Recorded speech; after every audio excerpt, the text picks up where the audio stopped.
Վերջերս մի տղայի հետ հանդիպեցի, լուրջ եմ ասում, առանց չափազանցնելու եկավ, ինձնից խնամված էր, խումքերը հանած, մաշկը սենց փափուկ, եղունգները սարքած, ու բնականաբար ես չշփվեցի այդ տղայի հետ, հա, ունքանող տղաներ կան այստեղ, հա, ու բնականաբար ես չշփվեցի այդ տղայի հետ, որովհետև վաղ թե ուշ բաժանվելու էինք, որ մամաս պապաս հարցնեին Սոն, ինչի բաժանվեցիք,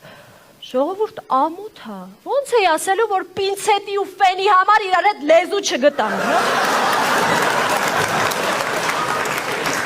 Ժողովուրդ, այդ տղան այնքան նուրբ էր, որ իրար հետ դուրսը քայլենք, այն Աբովյանի վրա այն թմբլիկ ծաղիկ ծախող տղան որ կա, մոտենալու էր իրան ծաղիկ տար։ Ու այս տղեքի հետ որ գնում է սրճարան, նավսյակի պետքա մոտդ փող ունենաս, որովհետև հələ հարցա ձեր մեջի ջենտլմենը ով է, հələ հարցա։